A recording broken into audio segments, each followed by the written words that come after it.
Well, I have a suggestion to add to your list. And it starts with three little words: jobs, jobs, jobs. My name is Bernardo Ramirez. I'm the Executive Director of the Hispanic Economic Development Corporation in Kansas City, Missouri. Yes, there are Latinos in Kansas City. Two? I always get that. More than two. According to the census, there's more than 200,000 in the metropolitan area. So that's the first question I always get. So what I have to say about jobs? Well, we've heard the 11% unemployment rate. What we're seeing among the older adults that they're interested in still to continue to contribute through employment and whatnot. But because of the unemployment situation we have, many of these older adults are turning into starting their own businesses. And this is something that we work with on a daily basis.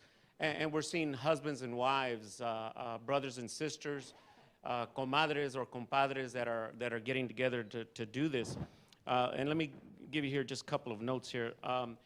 In 2009, according to the we have to speed it up. Huh? Okay, Index of Entrepreneurial Activity, between the ages of 55 and 64, we saw the second largest jump in entrepreneurial activity. 29% increase of the 65 and over, according to the Bureau of Labor Statistics. And again, experience, being your own boss, outsourcing, and the one thing that the older adults bring than other groups is the strong work ethic. They've been working for decades. They know how to work. They know how to prepare for work. They know how to show up on time, and several other things.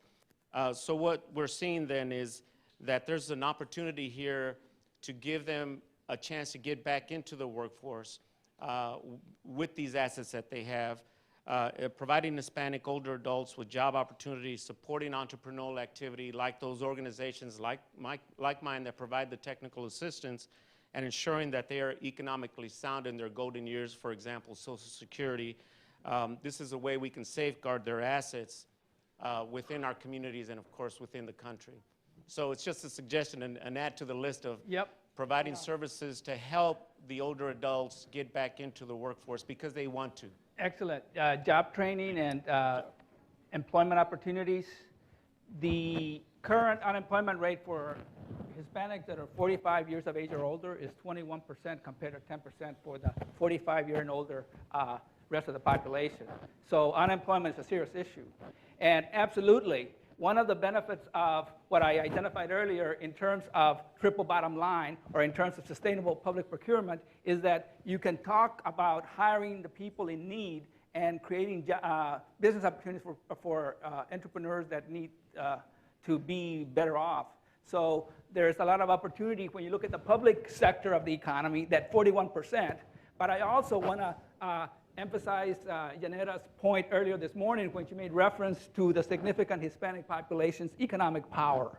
Okay, there too we can use the Latino community to create consumers. Okay, the concept of social responsibility investing is another concept I would like to suggest that we look at in terms of how we select who we buy from, who we work for, okay, and who we generally support. And I think that in terms of moving towards our investment decisions, we really need to look at whether we think in terms of multinational corporations, which is mobile capital, or we can look at what I call anchored or rooted capital, which means we cater to businesses that are in our community. So you as individual consumers have a lot to do with that job generation opportunity. Thank you very much. I have another question here, and then I think I have another one over there. But we have only 4 more minutes, so this is going to have to be quick. Rapidito. Sí, buenas tardes. No es tanto una pregunta, sino más un comentario.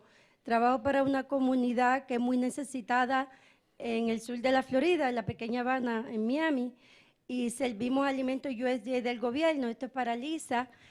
Tengo que reconocer que hace 4 años estamos haciendo este trabajo allí. Ella va a traducirle al mismo She's tiempo. been doing some work in this La Habana Pequeña, in Miami, in Pequeña Habana, and she has more of a comment than a question. Okay, tengo que reconocer que cuando comenzó el programa USDA en nuestra comunidad, comenzamos con 50 participantes. When the USDA program started in our community, we started with about 50 participants. que recibían este tipo de ayuda y en la actualidad estamos sirviendo a 500 familias que individualmente son como 2,000 familias mensualmente. Now we have 500, that's actually 2,000 families monthly. So this is how, ¿en cuánto tiempo creció así?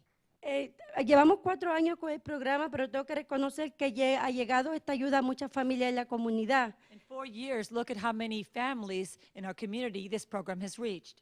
No sería malo que dieran más alimentos, por supuesto, porque mientras más la comunidad se entera del servicio, más llegan y tenemos que disminuir la distribución, ¿no? You know, yeah, we do have to diminish the distribution, but it wouldn't be a bad idea if you could give us some more of those foods because they are taking such advantage and they're really benefiting from it. Sí, pero el programa USDA sí ayuda a la comunidad y no pide muchos requisitos. USDA absolutely does help our community and does not ask a whole lot of questions and prerequisites. Yes. That's it. Wow, congratulations. Good job. We're pushing the envelope a little bit with the time here, but my friend here has another brief, very, very brief comment. Or no, it has to be brief. Okay. Quickly. Everybody's talking about jobs, but any senior that's getting any assistance, social, SSI, supplemental income, if they get a job, they will not no longer qualify for assistance. Also, if anybody that's getting SSI will not qualify for a SNAP.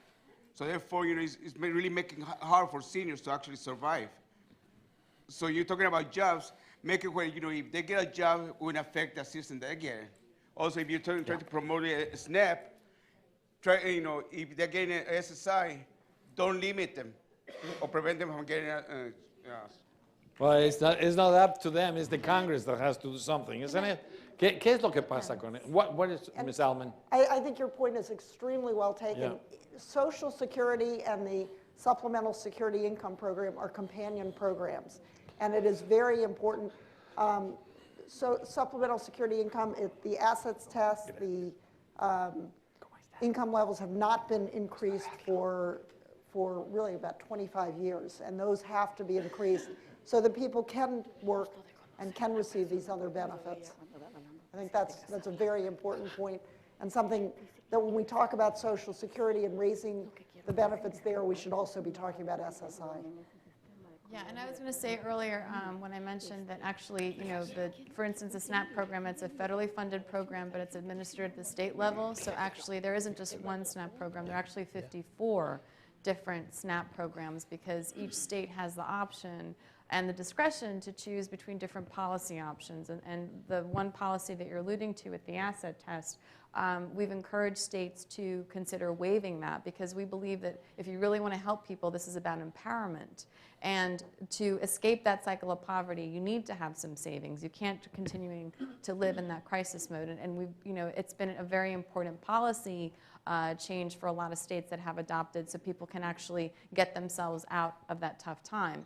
And then on the jobs piece, I just wanted to share that, as a member of the administration earlier this year, the president did talk about the State of the Union address, his vision for the future, which is he calls winning the future. And that has 3 principal tenets, and it's that we need to get away from this conversation of making it a partisan debate, that what's at stake in terms of strengthening the economy of our country right now is much bigger than a divide between Democrats and Republicans. We are now competing on a global scale, and the only way that we're going to strengthen this economy is if we outbuild, we out-innovate, and we out-educate, and that means investing in jobs, investing in our youth, investing in that creative capital that has made us a great country, and he reinforced that message with the American Jobs Act. But the Latino community and the aging population definitely play a critical role. So thank you so much for all of you being here today. And we're closing with one more comment here. We're closing with this.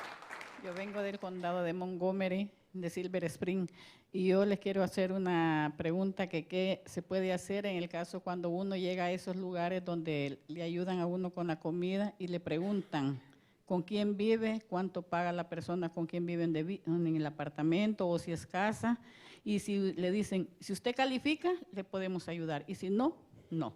Entonces, ¿qué es lo que se puede hacer en ese caso? My issue is talking about a problem that exists. I live in Montgomery, vive in Montgomery County. One of the problems is they come over and they ask you all these questions, and at the end of the day, if your answers are correct, yes, you are going to get that help. But if you answer one thing wrong, it's over for you. You're not getting it. So what happens to the person that's under that situation and on top of it has no place to live? So we have, like I mentioned earlier, tenemos 15 programas, señores. Hay muchos programas. Yo creo que estás hablando del programa SNAP. I think you're talking about the SNAP program, the cupones de alimentos. So that program has very strict eligibility requirements that actually were set by Congress by law, and you do have to meet a certain threshold. Typically, it depends again where you live from state to state, but it's usually 125% of poverty. So when you go into a state office and you get asked those questions, you do have to show, your gross income, your expenses, your receipts to see if financially you're eligible. If you are eligible and you're experiencing a problem with communicating your eligibility, we'd be more than happy to help.